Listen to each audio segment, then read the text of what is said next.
Welcome back to episode 131 of the Block Runner Podcast. I'm your host, William, always here with your co-host, Iman. What's going on, dude? All right, we got a couple of things to talk about today. We're going to be going over the Reddit NFTs.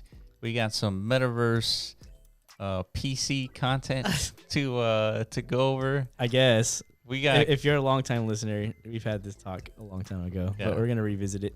Yeah, now there's a lot more people talking about it. So, yeah. And then, of course, Interpol is getting into the Metaverse and trying to police criminals out of it. Yes. And sprinkled throughout, I guess the markets are rebounding, right?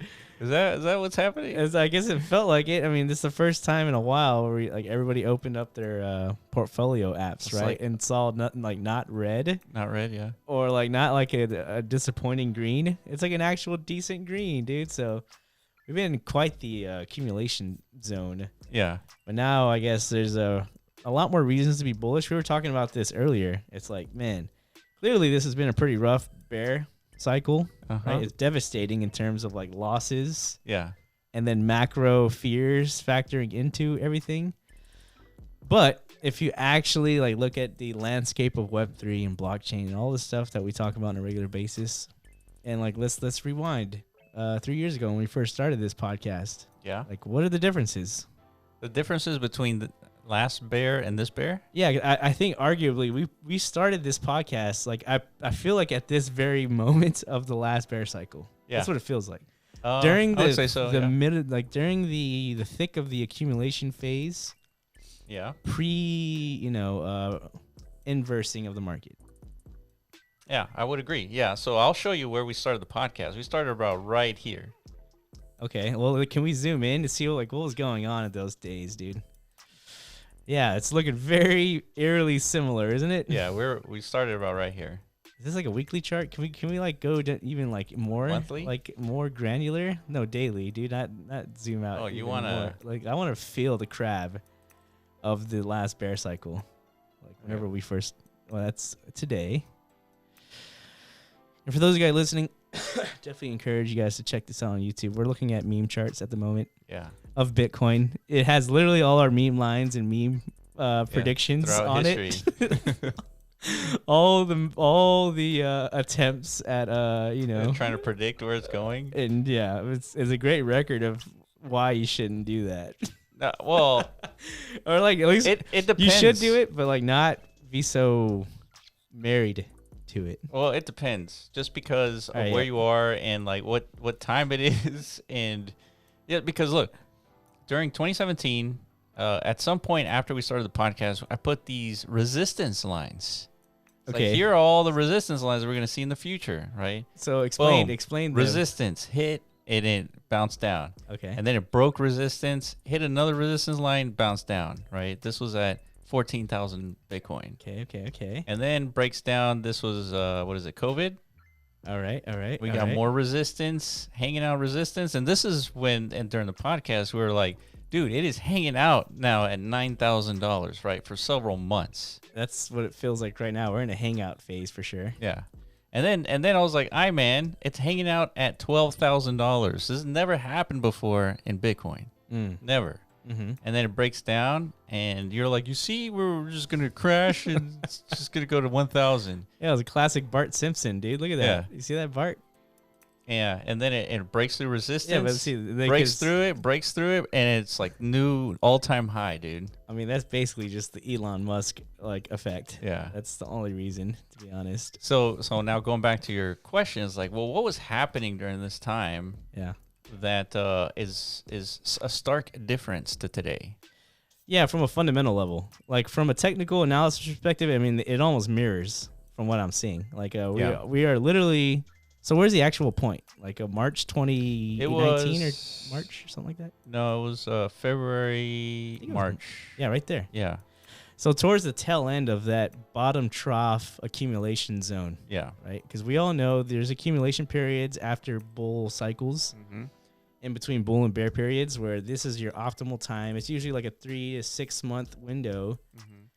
This is your the best opportunities to start, really stacking and preparing for the next legs up.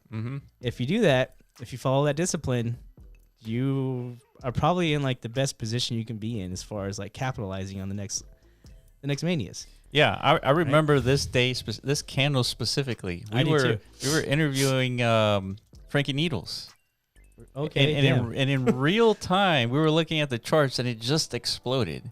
And really? We were like, "What the hell?" Oh shit! I think you're right, dude. Yeah, I remember that. it went from 4,000 to 5,000 in like a few hours. Okay. But and yeah, then before that, some I don't know, institutional investor put out like a bull thesis like the day before or something like that. Yeah, explaining why they were going like pretty much all in type shit. Yeah. And we're like, wow, this is like an institutional grade investor, like, declaring publicly they're going basically all in on Bitcoin. And like, it's like, wow, during such a harsh crypto winter that we went through, like something that bullish. Yeah. Was like unheard of. Yeah. Because like we said, we started the podcast. That was like a solid 3 months of us just like lurking around, looking for something positive. Yeah. And it was only Bitcoin for the most part, right? Mostly. I mean, we saw glimmers of DeFi at the time. Yeah. Glimmers, like Pull Together, Compound. Yeah. These very early protocols, but none of them were tokenized yet.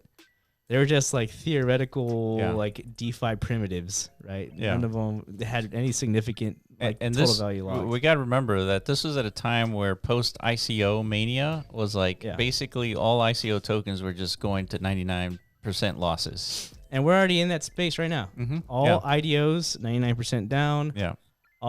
Pretty much all NFT projects, they're definitely down like 99% as far as like their liquidity access. There's nobody's buying your shit, essentially. So we don't know the actual true like market value of these things because liquidity's been sapped or zapped from that market. So assume all NFTs are down 99%. Like, what else, dude? DeFi has been down like bad for several years now. For like, at least a year, almost 18 months. So like, fuck, man. Like, how much lower can we actually go? Yeah, and I don't know. Maybe there isn't that much lower. We're in that crab phase, like you're saying. It's just going, it's not going anywhere. Yeah. So in reality of that, so what's the main stark difference though? Like I said, back then it was hard to find anything of substance, anything to be bullish about. Like there's nothing really you could point at. Like, man, there's like some action here. But today is like totally different. There's 10 times the amount of activity during the bear than there was during the last bear. Yeah. Do we have like? We got. So it's subjective whether or not you consider these things bullish or not, but nonetheless, it's things happening. Aptos just launched, and there's a lot of activity. I don't want to say activity, but there's a lot of engagement and traction happening on that front. ZK Sync is a few days away from rolling out their mainnet, which we know is probably the most bullish sector for Ethereum's future, short-term future at least. And then we have Arbitrum out. Optimism's been out. Then Arbitrum and Optimism's TVL, they're both, I think, higher than a Solana combined. Really? Yeah. So like the layer 2 is basically, they're killing it. Yeah. The ones that exist. So I imagine once ZK Sync rolls out, it's going to fucking kill it too. Yeah. And then there's more coming behind it. Polygon is exploding because of the whole Reddit NFT thing. That's right. Yeah. Like, these are all very bullish things. Yeah, I totally agree. Yeah. This bear market has definitely been far more interesting than the last one. The last one, we were basically only talking about Bitcoin. Yeah. And, like, what is going to spark the next mania? Yeah. And then we found potential IDO stuff. Yeah. STOs. Mm-hmm. I guess securities trade offering, something like that. Securitized token offering, something like that. Exactly. STOs, That never took off. Yeah, for good reason, dude. Like, the SEC. Just what the name implies. Yeah, exactly. Like, it was a great concept. Like, let me just fragment my building and like tokenize it. Exactly. Yeah. Eventually, something like that will take off, but after regulation comes in and it's completely above board. Exactly. And then the regulatory process obviously is a very long one. So yeah. But the reason why it was so scarce back then is because everything was localized just to Ethereum. Like, there were no real alternate ecosystems to explore, right? There was no Avalanche. There was no Cosmos. I mean, actually, I think they did exist, but they were like basically in white paper stages at the time, like very minimal like developer applicability to them, right? Like you couldn't actually access anything, like a real like an SDK or something to start building anything of significance, right? Yeah. But yeah. here we are, 3-4 years later. I mean, we're much more mature, right? And we have a lot of competing ecosystems, so there's some action, dude. Yeah, let's. I wanna kind of zoom in and give some perspective here, because we were just going through the different resistance. Jesus, dude, you can't even see anything on this. Like, on the monthly. You have like way too much, hold on. man. What have you been doing? All right, here we go. We just went through the process in 2018, 2019, and 2020 of the resistance lines. It broke through everything, hit 60 grand, 67 grand. So what are these green like resistance lines? You know what? Or they're new resistance okay. lines, right? Interesting. Yeah, new cycle resistance lines. New cycle, new lines. Gotcha. Okay, so it hits new all-time highs, breaks a little bit, goes to 69,000, and we have the tumble of this new bear cycle.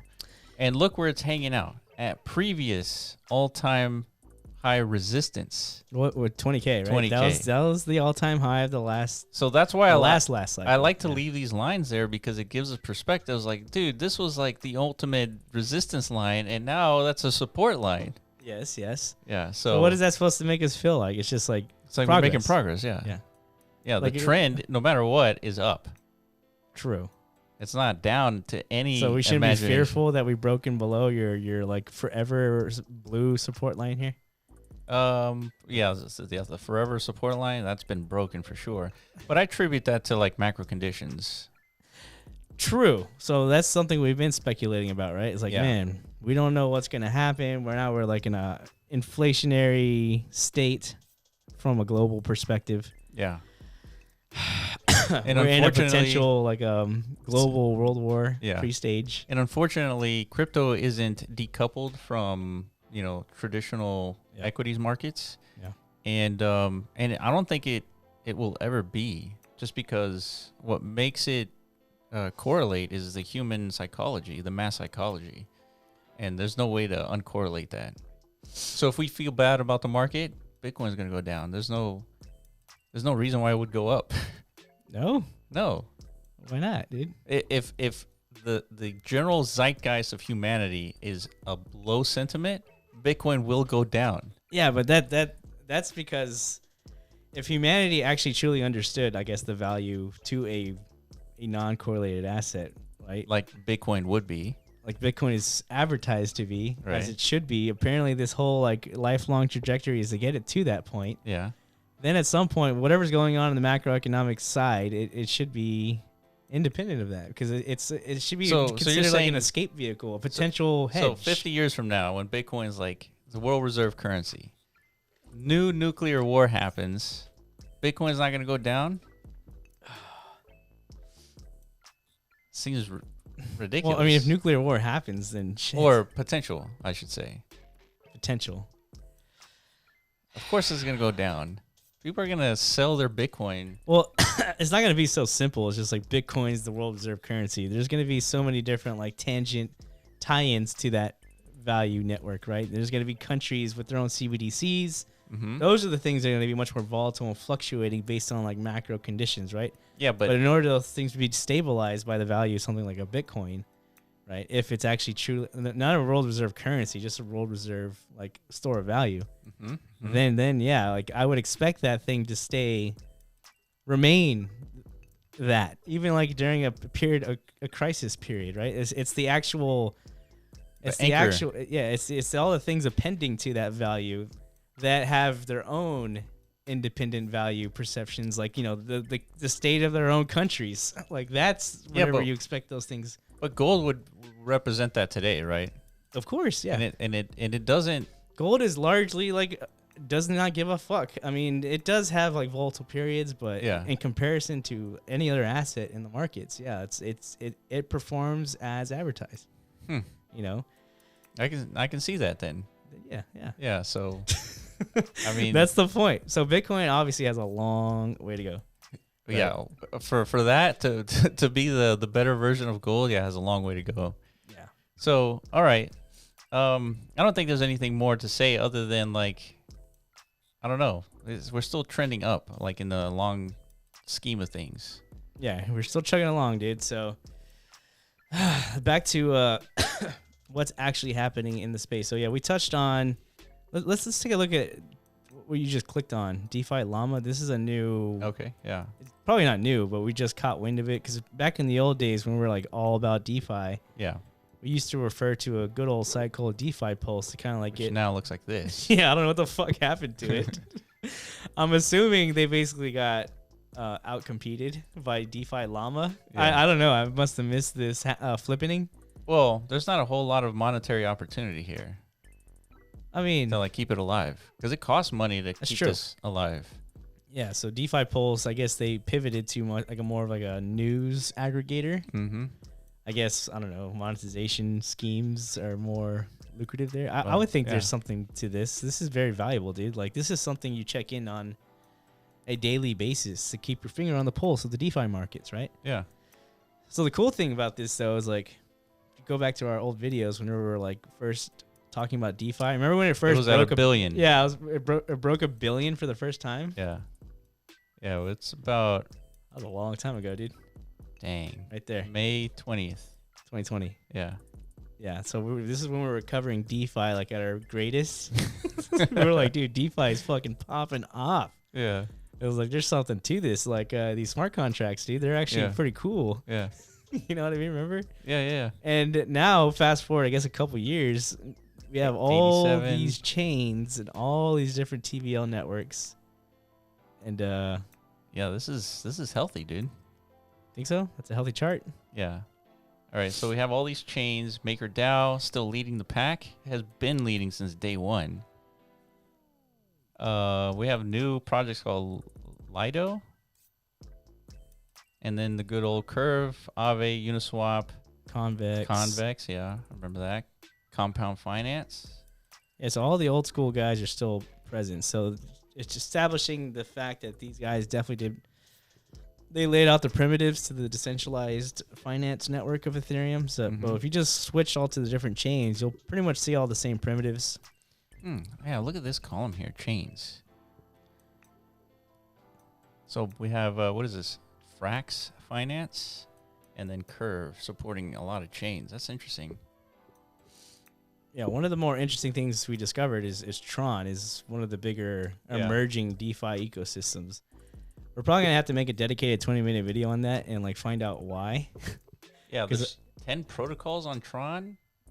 Yeah, see, there's only 10 and that much TVL. It's probably some sort of like not a genuine, unless there's like something just really incredibly useful, one of these 10 protocols. Like one exchange holding all the money. Click on Tron. Here they are. Those are the 10. Scroll down. So which one's the one that's like exploding at TVL? Unify, Social Swap. There it is. TVL. 3.35 billion. It's the first one. 3.5. Just Lend. Huh. Interesting. Well, I mean, that is interesting. So they have so basically every DeFi or every ecosystem layer one has primitives, right?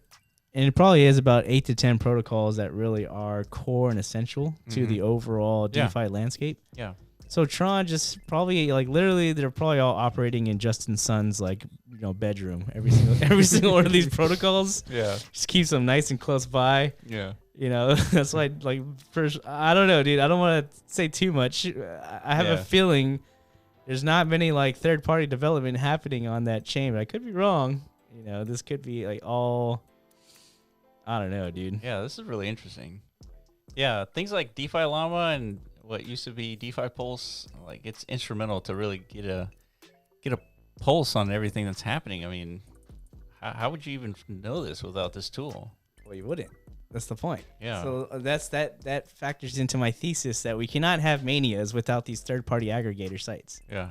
You could not have a 2017-2018 boom cycle without CoinMarketCap. It would not have been possible. Yeah. You cannot have a DeFi explosion without DeFi Pulse and now DefiLlama. Mm-hmm. You could not have a PFP Mania without, what was it called? Rarity Tools and OpenSea and like those little analytics, those metrics, these aggregators of information where speculators can use that to speculate. Yeah.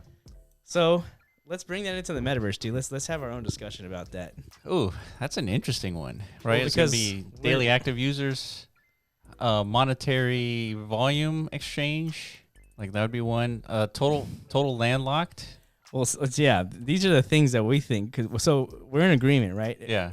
Obviously, the metaverse has not had a Mainia yet because there's no tools. Well, there's no third party aggregation of tools because there's no clear consensus on like what are the actual valuable metrics of the metaverse. Yeah. Remember DAP Radar, the CoinDesk article that just came out recently. They obviously dropped the ball on trying to identify like any sort of like semblance of like a valuable metric of Decentraland. It's like, hey, let's just track their on-chain activity and like correlate that to like the success or the progress of the platform. I guess DAP Radar was attempting to do what we're talking about. Yeah, but they attempted to do it, but they didn't like actually think about it like beyond what they're used to. It's like because the metaverse is a little more complex than just like a smart contract. These DeFi protocols are literally just like a smart contract or a collection of smart contracts. That's the only way you can interact with it. Yeah. So it's like it's pretty easy to track the activities. You just Yeah. So, but the metaverse has way more complexities to it. Yeah, like you just laid out like a few of different like different verticals to like the metaverse overall economy, right? So how are we ever going to be able to speculate? Dude, such a good point. I never really thought about it in that context, like specifically for the metaverse, but that is absolutely needed. Yeah. So we need to come up with like a DefiLlama version of the metaverse. Yes. And like all this stuff.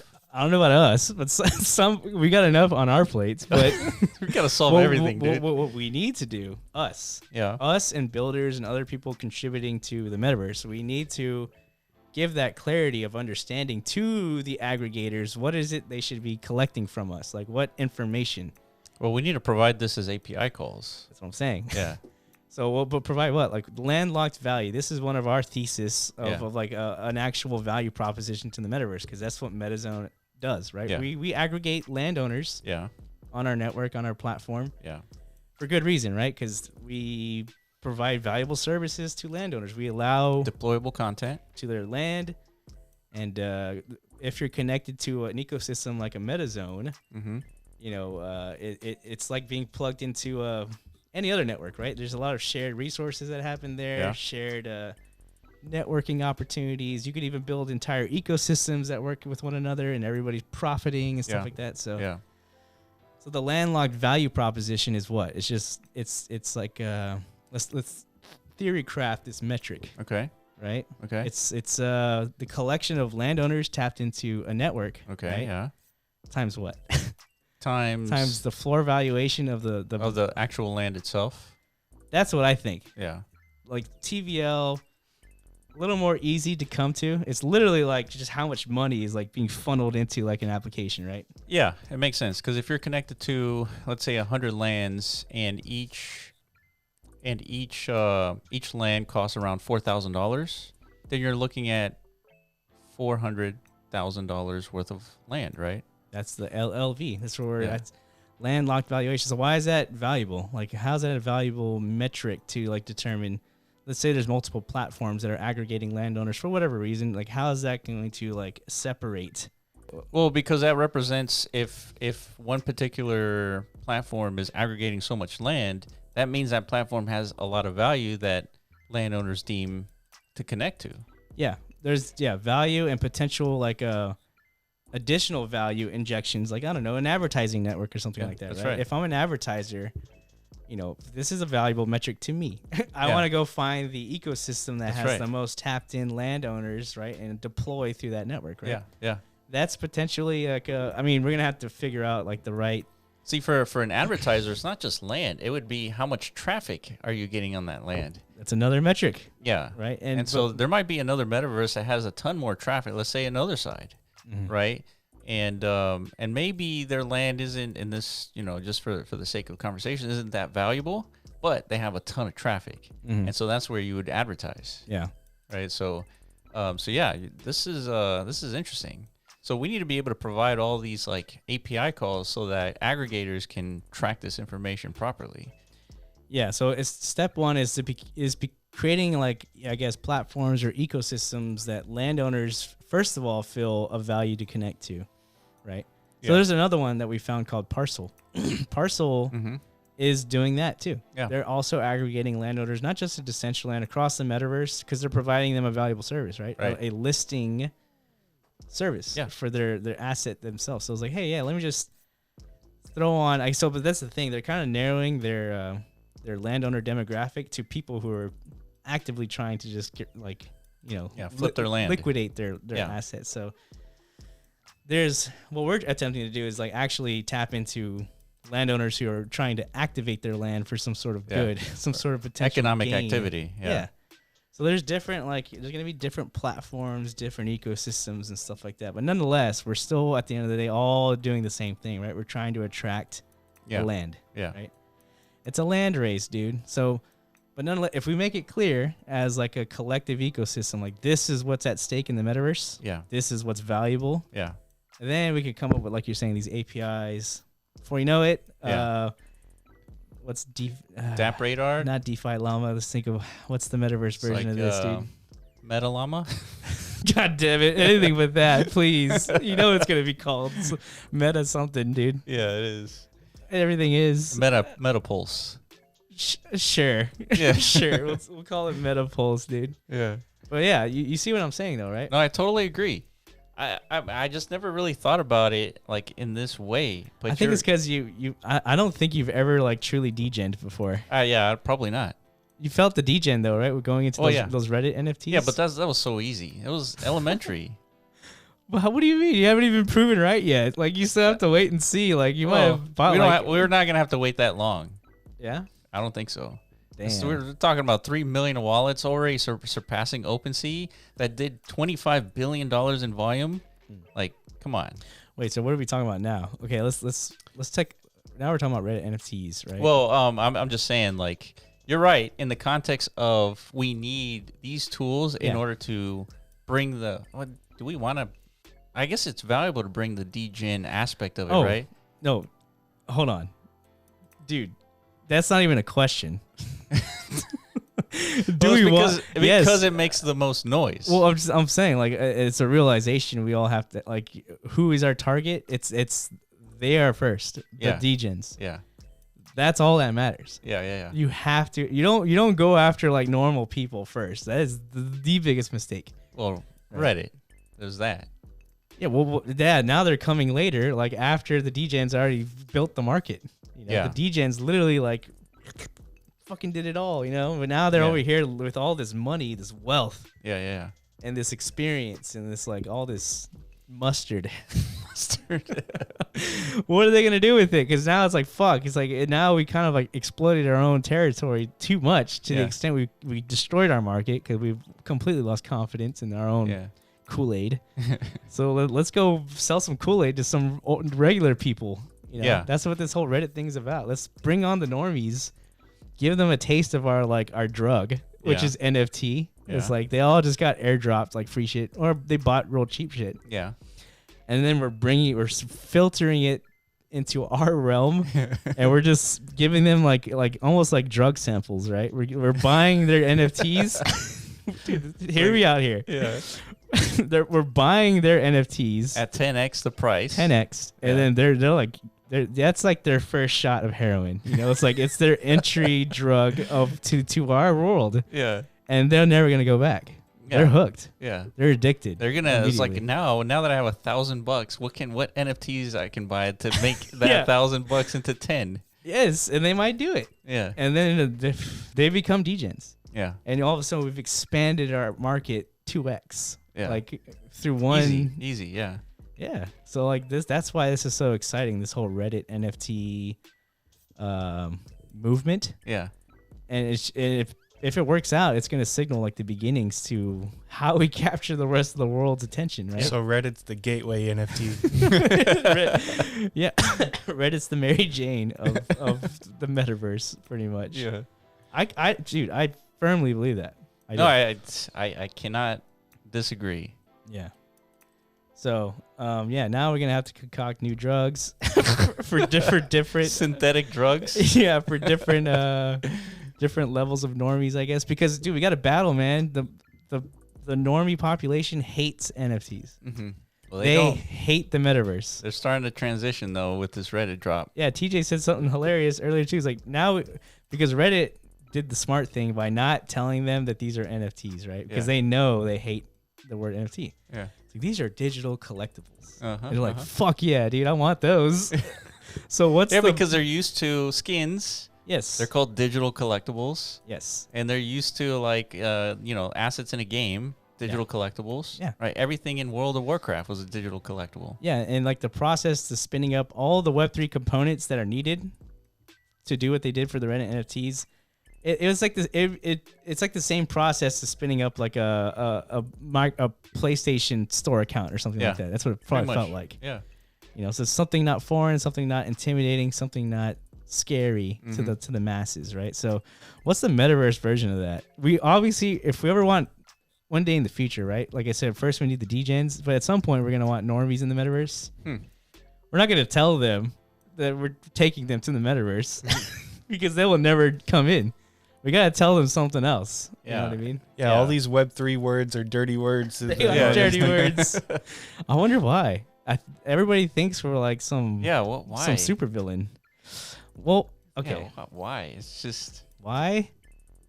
Because things like BitConnect, BitConnect was like one of the most viral things. Yeah, but what was the BitConnect of this round? NFTs, like who muddied the water? What was it, like a Paris NFT? Paris Hilton? Yeah, it's like it probably got real scammy looking. Like every single celebrity on earth was like minting JPEGs.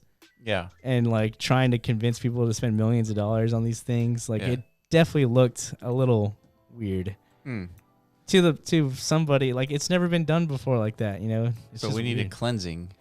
We need a cleansing. So period. what would that look like for the metaverse? So it would just be like a second life, right? Well, that's already been done. Right, that's what I'm saying. It's like a virtual existence. No, that's still too like heavy. It's got to be like, dude, Second Life was perfect. It's like, take your happy fun playtime access or something. Like access, fuck, dude, this is too hard. An immersive life. Okay, they're called digital collectibles, right? So, digital experiences. Okay. Maybe. Yeah. Does that sound like culpable, or not culpable, like digestible? Digestible, yeah. I'm in, dude. He's in. TJ's in. All right, dude. That's what we start selling. Digital experiences. Okay. So we gotta redesign everything, dude. Something like that. Yeah, we got a lot of work ahead of us. Not only that, we have to take in like credit card payments. We have to. Yeah, we cannot expose the ugliness of Web3 to our users. Yeah. In any way. That's interesting. It has to feel like making a. So the problem with that is doing the split payments for the creators. Yeah, I guess. I mean, it wouldn't be that crazy. It wouldn't be that hard. Which part? The split payments of like credit card transactions. Oh, I see. Oh, yeah, that can be figured out. It's got. Yeah. So I mean, these are the little things that even though we're figuring out, it's all in the back end stuff. It doesn't really influence. And then on top of that, once you're in the digital experience, you have to like use a MetaMask and you have to like transfer assets. Can't do that. Man, we got a long way to go then. Yeah, we got a long way to go. Yeah, we can't do that, but we have to do that. But we can't do that in the way like that we're doing it today. You know what I mean? Yeah, we need like a nice cushiony like layer on top of. There needs to be another protocol on top of that everyone can use. It's the same wallet, but it's not a wallet. It's like a backpack. I don't know. That's the thing. What is that? It feels like it needs to be like a marshmallow or something, like something so non-threatening, like it just anybody wants to fucking interact with it and like not feel intimidated by it. It's like it's in your wallet. Well, this is where metas come in, right? Like we could build that actually. That is us. We build the application layer, like the metas itself. Yeah. We build the cushy interfaces of the metaverse where people actually are going to interact with this stuff. Yeah, but if you want to send me a meta, what do I tell you? It's like send me your meta, and like you need to know that you would have to go into your backpack and like type in my name and then hit send. Yeah, that's it. Yeah, I'll do that all day. Just type in your name and hit send. But I'm not gonna like this thing that pops up in my fucking face, and I have to like scroll to the very bottom of like this complex code that just showed up. Then it asks for my signature. I'm not doing that if I'm a normal person. I'm scared of that, you know. But if it's a simple like drag and drop or something to like, you know, I have a friends list and like here are my assets. Again, it doesn't say anywhere that they're NFTs because I don't want to know what they are. Yeah, I'm just giving you my thing. Yeah, a chair that I got back at my house. but you still have to sign a transaction to move assets. Like, yeah, I know on the back end though. Like you can't do this. Like you can't. I know. Well, what I know. Yeah, what you're saying. I guess you say confirm transactions. Like, yes, I want to send it to my friend, and that's the signature that you would have to sign. I mean, so I think there's ways to do it. I guess you could probably offer the end user like options. Like, do you want to be like asked every single time that you have a transaction? Like a transaction, like every single time you have to verify. If you say yes, then every single time you're gonna get that prompt. Yeah. Most people, it's like you just sign it one time. You're gonna give this platform the responsibility to operate on your behalf forever in the metaverse. It's like every time you're asked. Sounds dangerous. It's dangerous, but it's more efficient and more convenient. Yeah, I don't have to be burdened with decisions. Yeah. You know, but I run the risk of potentially getting fucked over because I didn't have to think twice about it, type thing. Yeah, I mean, we're talking about like thousands of dollars worth of assets. I know. Right. So. Yeah. I don't know. The point is, you get the point. Yeah. And Reddit has demonstrated that point very well with this new recent release. It's like, man, it's proven to work. Yeah. Because we see it literally on the message boards of Reddit itself. It's like months ago, these guys were so vitriolic against the idea of owning a digital asset for whatever reason, just because it had the same reason why people are so vitriolic or just they hate the metaverse, right? Yeah. Because that's the sentiment, that's the collective zeitgeist of the moment. Because of Zuckerberg and like, he's so bullish on the metaverse, and he shows it, and it looks like something that's not attractive. Yeah. Well, it doesn't matter the reasonings to why they're upset. It's just this is like the natural order of things. Like, what is it? Like first they hate you, then they laugh at you. They laugh at you, then they do some other things in between, and then at some point they then you win. They become you, then you win, or something like that. This is it. So I'm expecting that for the metaverse to happen too. This is like the beginnings of it happening for NFTs. So again, just like we talked about earlier, this is very bullish. Yeah, I agree. You know, DeFi bullish, blockchain, Aptos, layer ZK ones, Sync, L1, L2, L3 is coming out. Like very bullish. So yeah, there's a lot of good things happening. And like you're saying, Reddit is probably the most interesting thing that's happened so far, just because in the NFT space, they just blew OpenSea out of the water in terms of how many wallets that they've spun up. And I was surprised that OpenSea only had 2.5 million wallets. Same. That's like a freaking blip, dude. That's nothing. Yeah, and they generated 25 billion in revenue last year. With 2.5 million wallets. Yeah. It's fucking insane. Yeah, actually, no, 25 billion was the whole market. Was the volume, yeah. No, like the whole NFT market. I think they captured 15 billion. Oh, you're right. 15 billion? Yeah. It's nonetheless, like, how much money are they going to generate when there's like, you know, hundreds of millions of users in the NFT space? Yeah, and then the other speculative aspect to sort of what happened with Reddit is that Twitter is thinking about doing the same thing, or at least there's rumors about Twitter coming out with their avatar. Yeah, that just shows OpenSea is definitely going to get some competition soon. Yeah. Without a doubt. I mean, they already do with Magic Eden and then X2Y2. Now, what is it called? The new one that's just Blur? come out? Blur. Yeah, I mean, this is going to be a very heated competitive space by the next cycle because, I mean... There's going to be a consolidation period, right? There's going to be these projects buying other projects up. Well, it's just like cryptocurrency, right? It all started off with like one exchange, I don't know, it's called... Mount Gox, I guess the true OG or something. Yeah. But the real, I guess, OGs were like, I don't know, Circle, Coinbase. Yeah. And then you saw like the Bitrexes emerge and the HitBTCs and then the Binance eventually and then KuCoins. And before you know it, they have hundreds of exchanges and then FTX comes about and somehow they dominate everything. Yeah.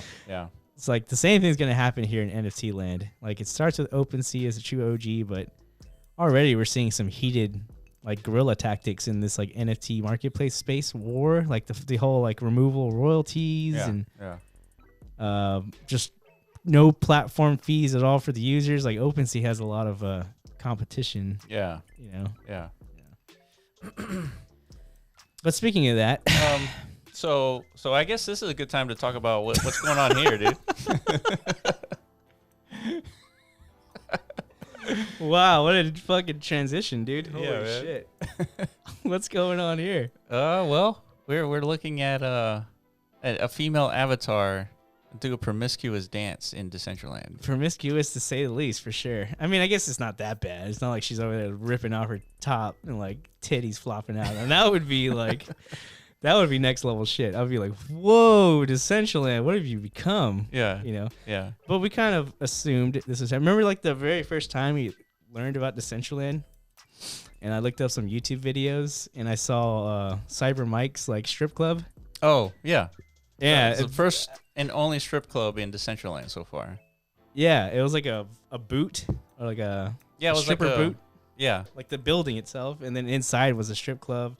Badass. It was cool. Yeah, and then there was like 3 dancers similar to this, but actually tits out.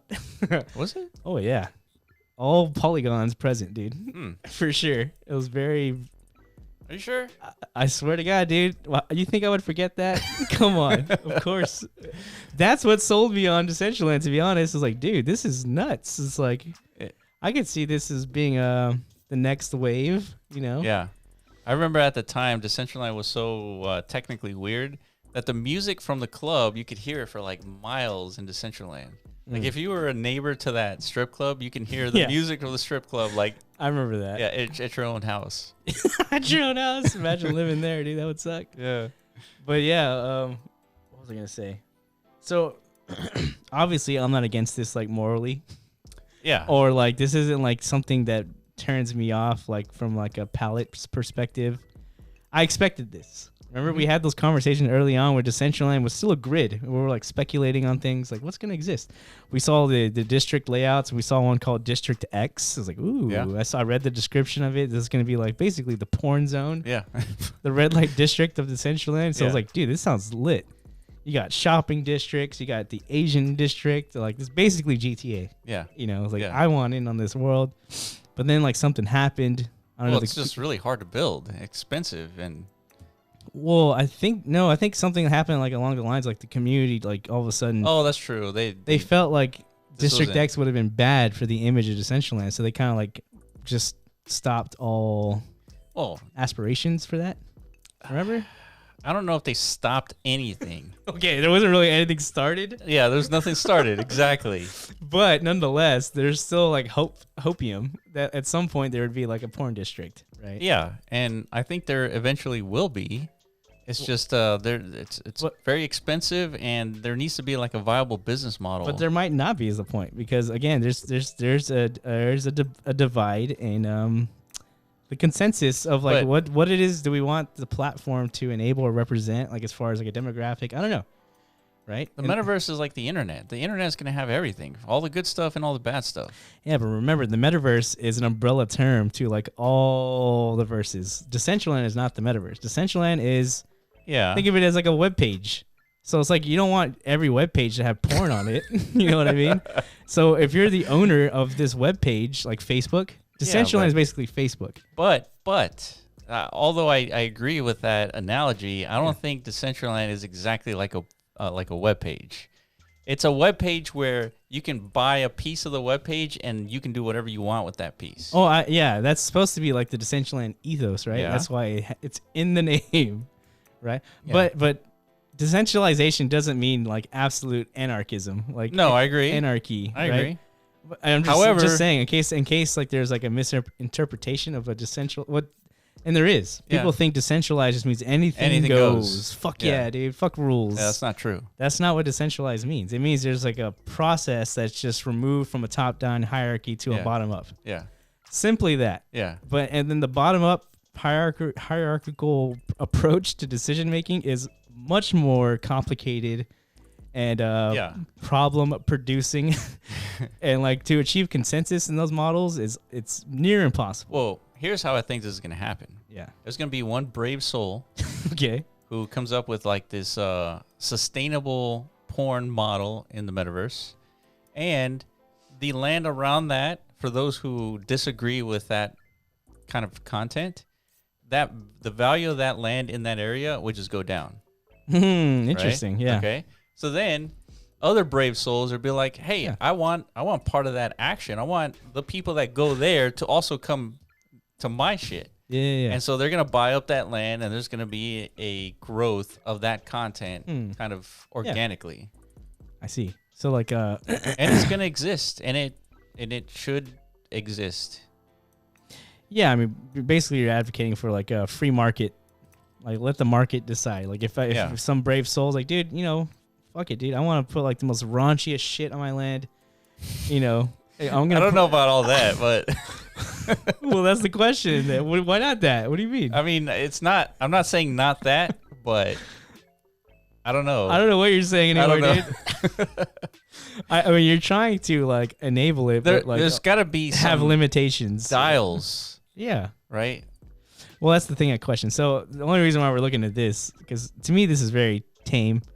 But dude, we were talking to TJ, man, because TJ's got kids. Yeah. He's got a 5-year-old and like a 1-year-old daughter. Just like, and they play games all day, every day. Yeah. Right. Just like all kids do. So it's like, hey, man, like, look at this thing you're looking at. I mean, don't look at this, like if you're a kid, but like look at everything around it. This looks like a video game-esque world that a kid could potentially immerse themselves inside of, right? For sure.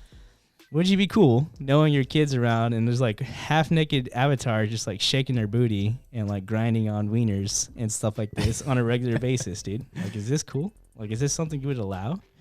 Yeah. I mean, ultimately, it's the same thing. Same goes with any other network like the internet or Xbox or PlayStation. Yeah. You got to monitor.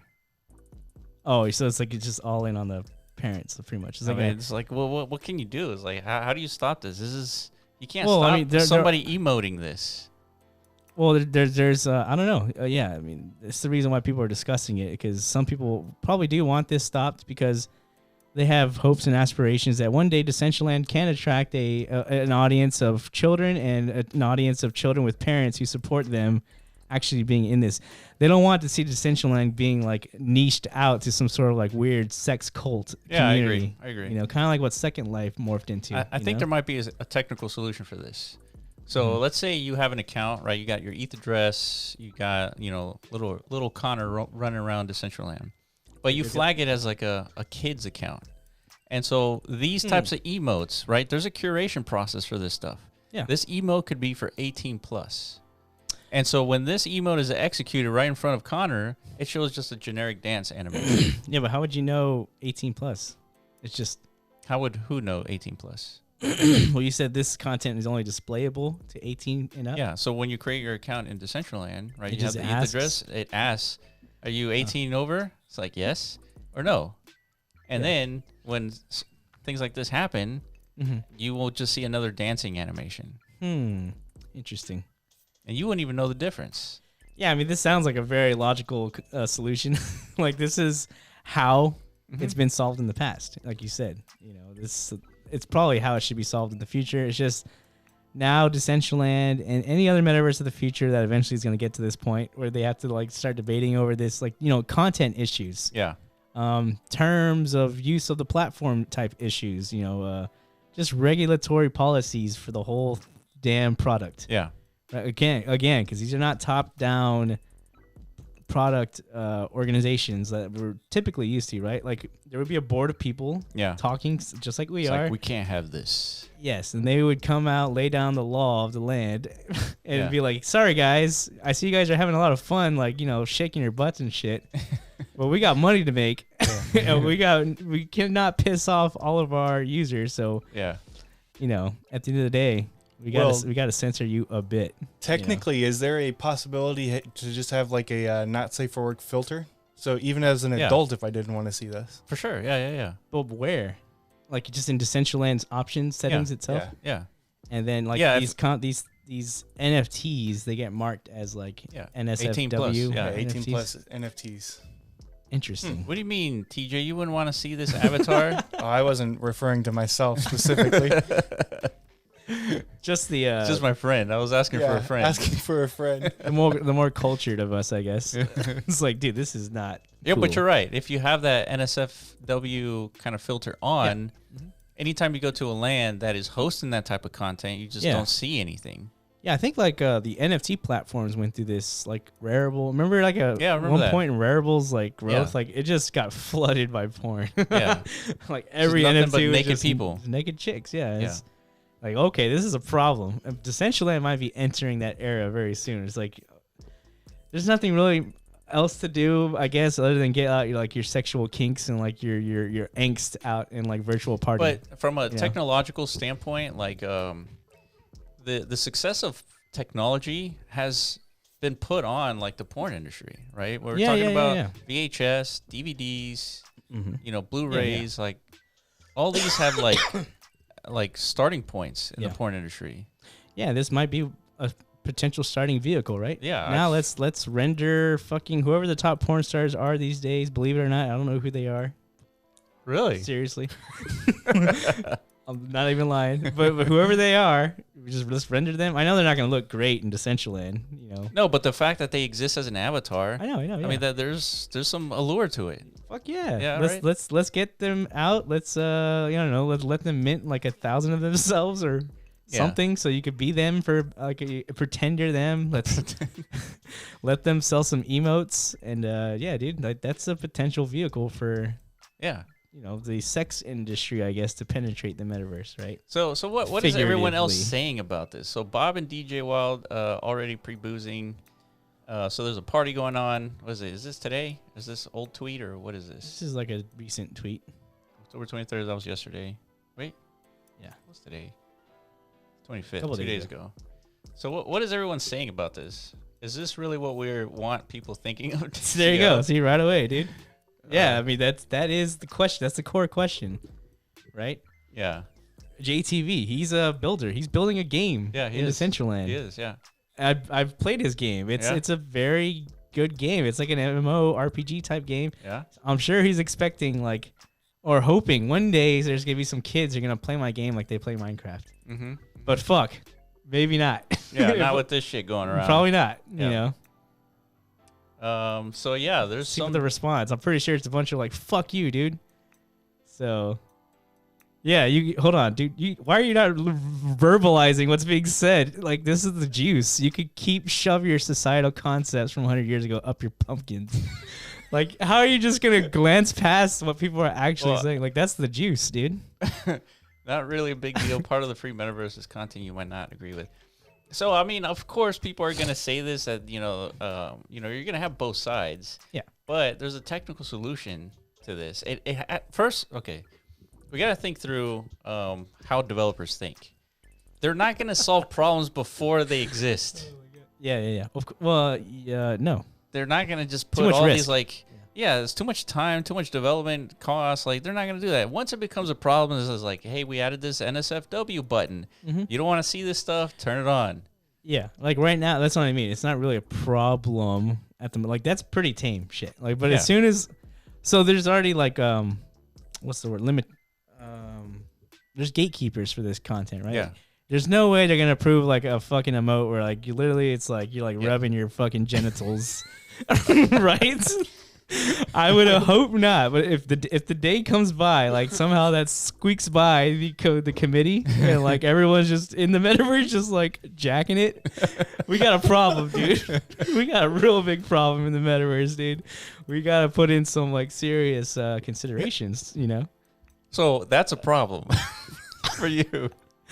I feel like for Decentraland specifically, right? I mean, if you want to create Pornhub land, fuck no, that's not a problem. Yeah. But for like I said, there's people trying to build fucking golf craft, very wholesome things in Decentraland, right? So I guess if you want a metaverse with that type of content, go to that metaverse. That's how I envision the metaverse. Yeah. It's gonna be purpose built, just like nowadays blockchains are becoming purpose built. See, no, I agree, but Decentraland is different. This Decentraland is going to host these kinds of problems. Other metaverses, they won't because they're centralized or all this other stuff. And they probably, you're probably right, because Decentraland it's the first of its kind. It was definitely like an experiment, so there's going to be a lot of like craziness in Decentraland. So what you're saying is I just got to take my kid to Legoverse or something. Pretty much. Yeah, stay out of Decentraland. Decentraland, Decentraland, it's a hot zone. Yeah. You don't know what can happen. Yeah. It is, like you said, it's a real representation of a 3D internet, where like if you give your kid access to the internet, it's a risk. You don't know what they're going to stumble into. They can't be on Reddit. They can't be on Twitter. They can't be on Snapchat. They can't be on anything. They can't be on anything. Yeah. The only thing they can be on was YouTube for kids. Yeah. And even then, that was like compromised to a certain extent. It's true, dude. Even that, like a bunch of pedos made a bunch of like YouTube pedo content, and like the parents had no idea. Yeah. It's like Mickey Mouse like pissing in cups and shit like that. Oh my God. I swear to God. Yeah. It did. It was like a whole ring to it. Well, not only that, they had like kid content where all of a sudden like this ugly thing would just show up in the middle of the video. Like just like an ugly. Oh, to like scare you? Yeah, just to scare you. And like it was objectively ugly. It was scary to me, like that thing that would pop up. Well, it was like a jump scare, right? We were like screaming at you or something. Yeah. Oh yeah. Yeah, that's evil, dude. And the thing was very ugly. I get you. I mean, I understand the ugly part. I mean, I'm telling you, it would like traumatize. Yeah. I remember for real. That happened to me as a kid, like often. You know, really, because I was on the internet. But you were looking for it though. Nah, that's the whole point. Like you like lure people in. Oh yeah. It's like a Rick roll before Rick roll was a thing. Oh, I see. And they would just like fuck you with like like remember TJ knows. Yeah. You remember those things, right? Yeah. Yeah, they had like this car that was driving down this windy road, and you had to like look real close. Oh, and yeah. Like, Yeah, Exorcist I remember girl that. or something. Dude, yeah. It's like you can't beat this game. It's like you have to pay max attention to beat this game. It's like, okay. It's like look at the blinds or something like that. It's like you looking? It's like, yeah, I'm looking. It's like, Dah! Like right after, just like the internet's gonna fuck you, dude. It's like I learned at an early age. It's like, fuck, dude, I gotta like not trust anything. Any of these clicks, dude. Like it's dangerous. Yeah. So you're right. Decentraland, it's a hot zone, right? Yeah. So what does this guy say? This is what DCL is: freedom of expression, freedom from censorship. Why would you want it any other way? I believe there's an extent of what should and shouldn't be available. Should it be rated R platform? Now you've just dismissed the whole younger generation from participating. Is DCL about to be being 18 or older for participation? Do you think a 12-year-old should experience this? That's a valid question. It is a valid question. Yeah. Again, I think the nature of the technology of Decentraland, it's like you either figure out from a technological standpoint or you go somewhere else. Yeah, I mean, this is like addressing core root like product decisions. Like this is the community debating amongst themselves, like what is the product of Decentraland, right? Like what is it we're actually trying to... Dude, check out this tweet, dude. Yeah. A brief history of shocking and inappropriate dancing. La Volta, the cushion dance, the waltz, can, tango, Charleston, the jitterbug, the twist, the lambda twerking. So what's the point of that? It's like... Oh, it's because it was like a twerk. It's like... Yeah, it's like that's provocative, but so was the tango. Damn, dude, what the hell's the future like provocative gonna be, dude? Because that's like pretty actual sexual act. I guess, dude. It's like straight. It's like this is a new dance. Like, it's just like poop on shoe. It's like this isn't provocative. It's 2020, 2035. Like this is normal, guys. We're pooping in shoes. You know what I mean? I'm just like, how do you extrapolate past this? I don't know. How do we go further? Yeah. Yeah, I mean, look at this emote. If you guys are listening, we're looking at an emote where this guy looks like he's about to propose, and then he just sticks the middle finger up. I like that one. That's a good one. Yeah.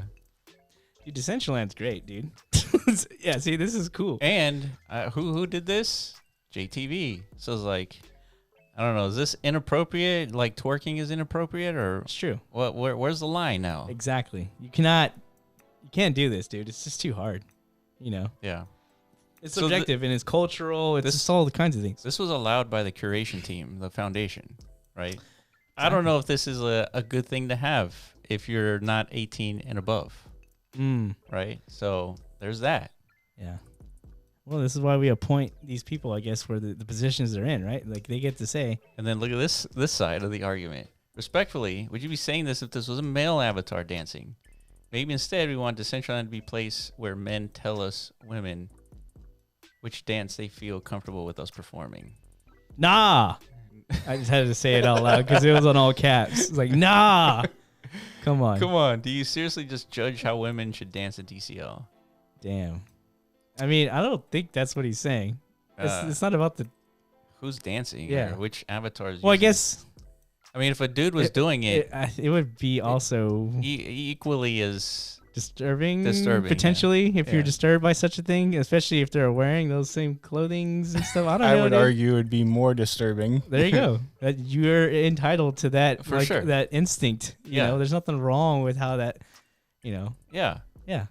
So he says, I did not agree. Male dancing this way would be just as inappropriate. You just 100% put words in my mouth. Yeah, of course. All right. See, now it's getting like contentious and shit. As like. Here it comes, dude. Like, it's probably like devolving into like insults and like "fuck you." Yeah, like, yo, fuck you. That's the problem with like governance. You know? Especially like when it requires like everybody's contribution. I'm just like, man. Basically, what what DAOs are becoming, it's like we're giving like finality to Twitter, like. We're gonna give Twitter like discussions like an actual like functional like endpoint, you know, like outcomes. Yeah, you know, like how Twitter is like what DAOs, the process of DAO decision making is. It's just like humans debating, arguing, but like largely nothing ever comes from Twitter. It's just people like just arguing in a vacuum. And now we're gonna expect like real change to come about. Imagine Twitter integrates with like all the blockchains and Twitter becomes like the DAO platform where voting on Twitter is... Why do you think Elon's bought Twitter, dude? He's probably he's 60 chests ahead of everybody. He knows Twitter's the ultimate DAO. He called it the town square of the internet. We're probably going to govern like all of humanity at one point from Twitter. Like, or that's voting for president on Twitter? Yeah. That's probably his goal. Yeah. I don't know about awesome. I didn't say all that. No, it's going to be fantastic, dude. That's utopia right there. Yeah, we'll see. All right, well, that's our video for today. That's been the podcast. A lot to take away from this kind of conversation. We didn't get to touch up on one thing, but we'll make a 20-minute video on that, so tune in onto the channel. Interpol. Oh, that's right. The International Police Force, which I didn't even know there was such a thing, but apparently there is. Makes sense. We probably need one of those. Yeah. But now they're spilling into the metaverse to try and, like, I don't know, prevent stuff like this. Potentially.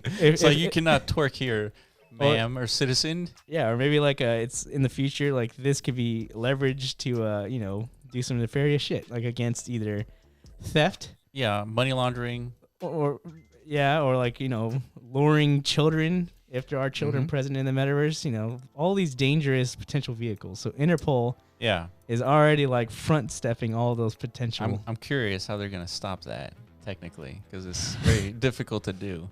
Yeah, well, that's part of that discussion. All right, that's the video for today. Follow us on Twitter at @TheBlockRunner, at MetaZoneIO, and at RoviAI, and we will catch you in the next podcast. Peace.